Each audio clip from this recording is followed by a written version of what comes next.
Okay, so question है, what can I learn in 10 minutes which will be useful for rest of my life, for the rest of my life.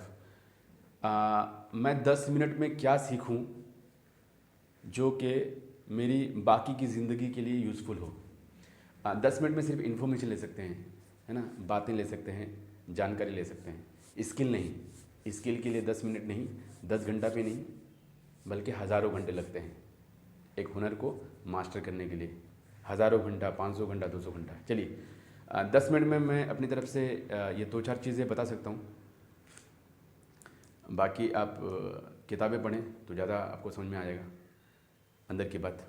पहली चीज़ है कि आप main resource पे ध्यान देने वाली मानसिकता तैयार करें खुद के अंदर।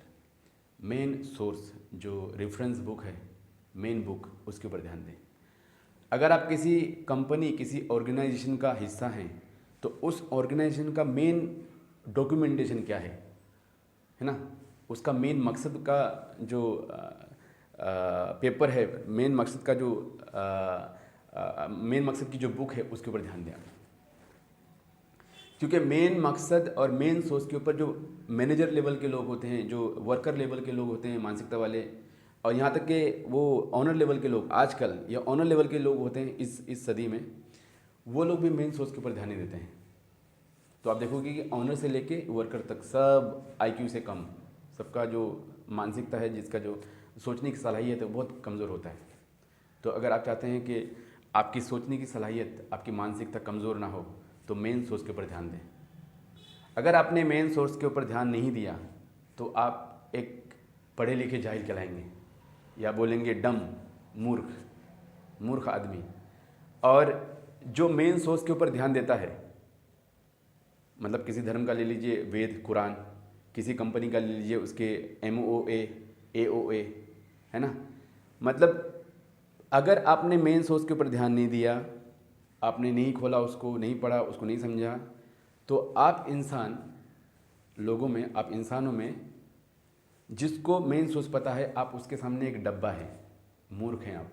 मैं आपको इंसान की मानसिकता बताता हूँ, उसके सामने आप मूर्ख हैं, एक चलता फिरता मूर्ख।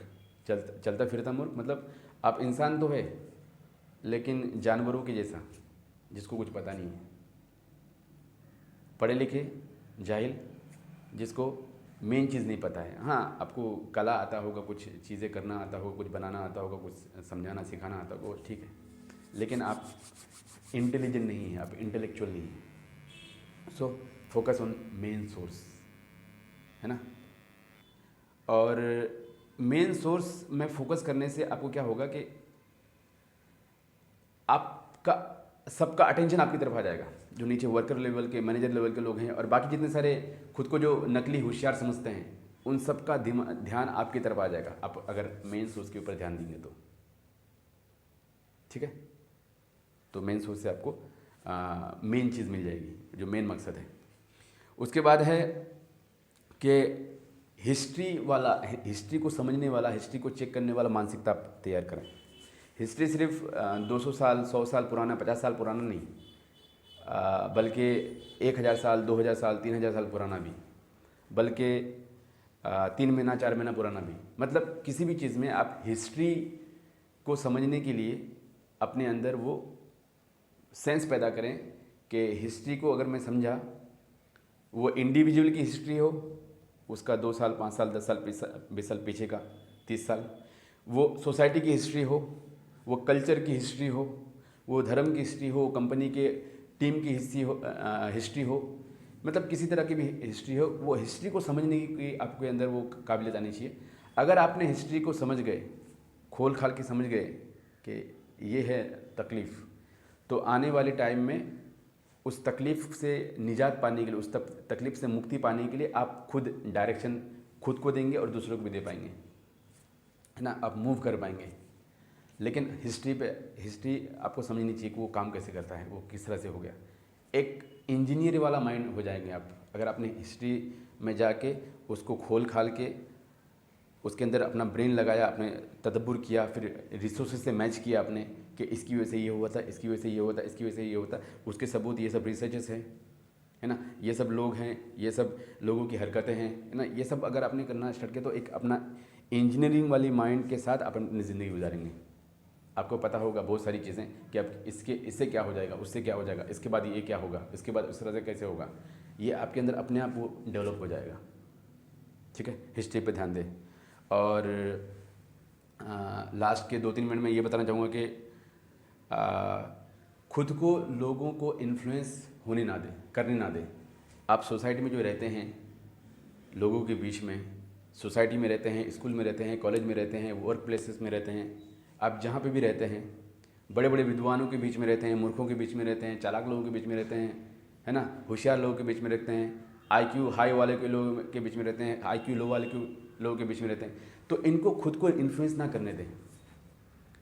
और इन्फ्लुएंस से आप जितना बचाएंगे खुद को, वो सोशल मीडिया में इस तरह के लोग अवेलेबल हो या ऑफलाइन अवेलेबल हो या किसी प्रोग्राम में अवेलेबल हो या किसी कल्चर का हिस्सा हो, अगर आपने इनसे खुद को इन्फ्लुएंस होने से बचा लिए तो आपको समय मिल जाएगा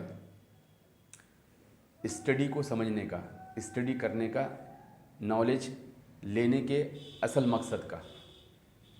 क्योंकि नॉलेज सिर्फ वो नहीं है जो आप किसी पेपर में लिख के आते हैं, एग्ज़ाम पास करके आते हैं कोई चीज़, कोई काम करने के लिए, सिर्फ वो नॉलेज नहीं है, है ना, वो नॉलेज नहीं है।